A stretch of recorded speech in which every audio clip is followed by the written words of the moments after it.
Hey guys, it's Jessie, and I apologize for the bad lighting. It's just that if I don't film this now, it's never going to be done, and I want to make sure that I can at least film this before December.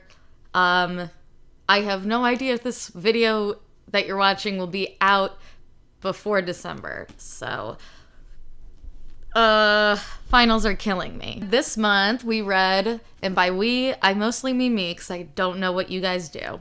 I read The Miseducation of Cameron Post by Emily M. Danforth. I've actually read this book before. So I read The Miseducation of Cameron Post when it was still a galley. So it was like right before it was published. I read it when I was a freshman in high school. And some of my memories of this book are different than what I read. But regardless, I did really like this book. I did give it a 5 out of 5 stars on my second read. And this review isn't going to be entirely spoiler-free. So pretty much after I give the synopsis, if you don't want to be spoiled, then just don't keep watching. So what this book is about is this girl who lives in Montana, and she starts telling her story when she's like 12 years old, and she is like living with her parents because obviously she's 12 years old, and she kind of has a crush on her like best female friend at the time named Irene, and she and Irene were kind of like daring each other, and Irene dared Cameron, who's the main character, to kiss her, and she does, and they both realize that they really like it.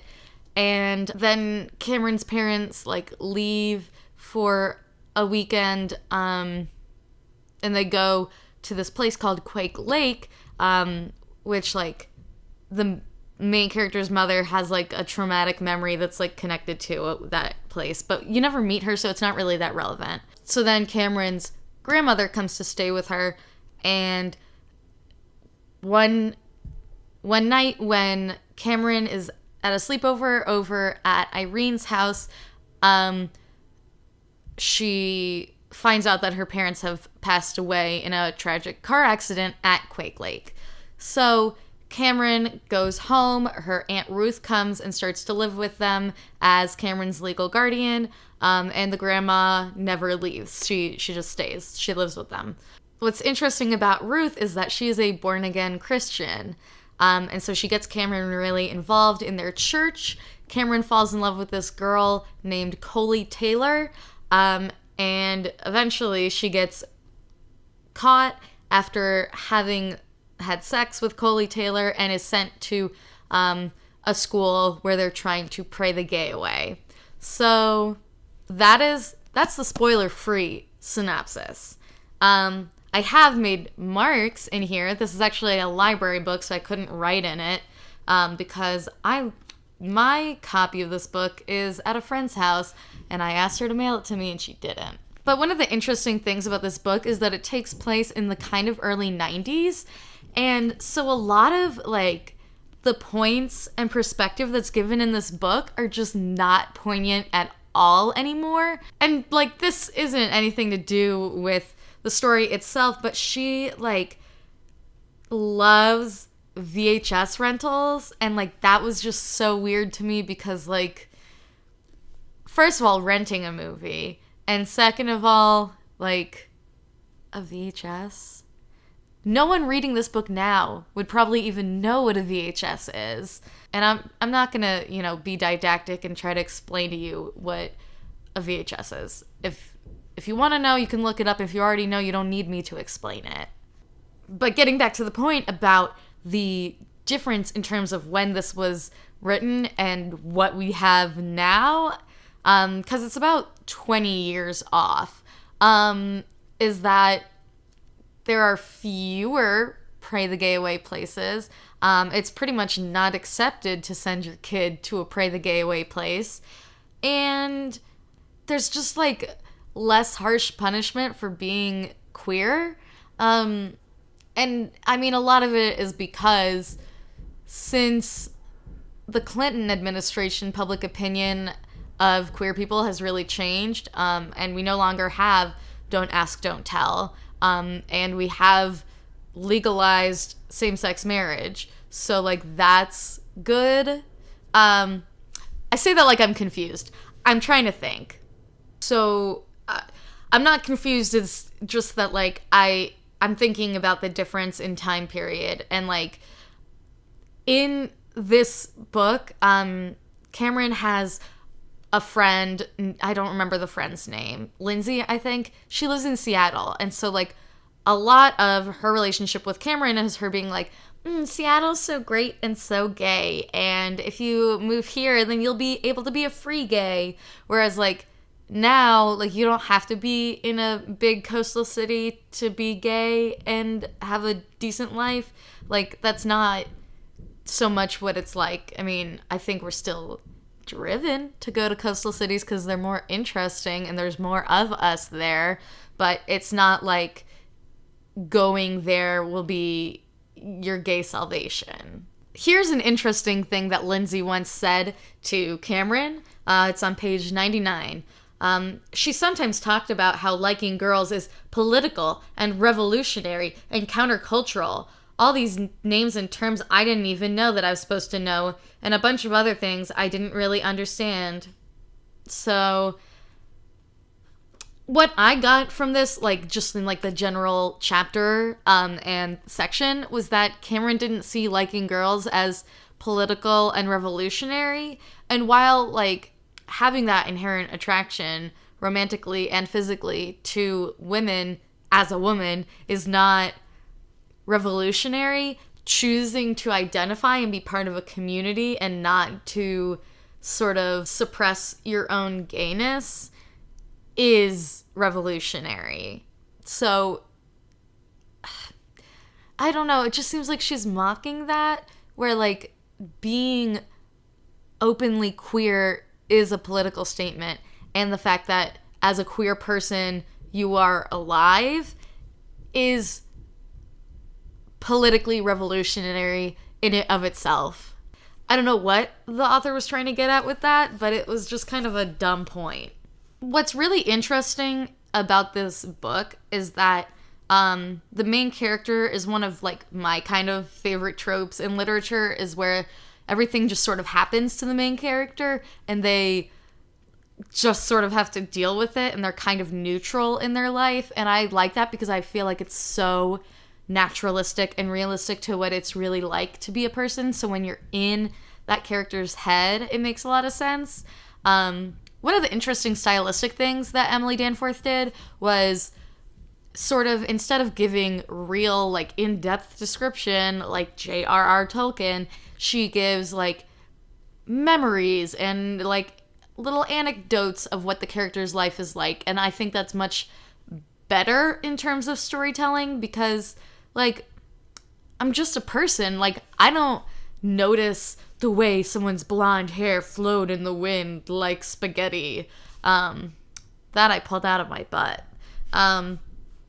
Instead, like, you'll see something, it'll trigger a memory. So I really like that. But she also sort of, I guess, naturalistically takes in all of these, like, horrible things that gay people, like, hear. So Cameron has this best friend, Jamie, and they're just kind of, like, bros for most of the story. But then, like, I guess, like, a third of the way through the book, he has a crush on her and he wants her to be with him. And she's like, but I don't think I like guys. And he's like, have you ever tried it? Give a guy a chance.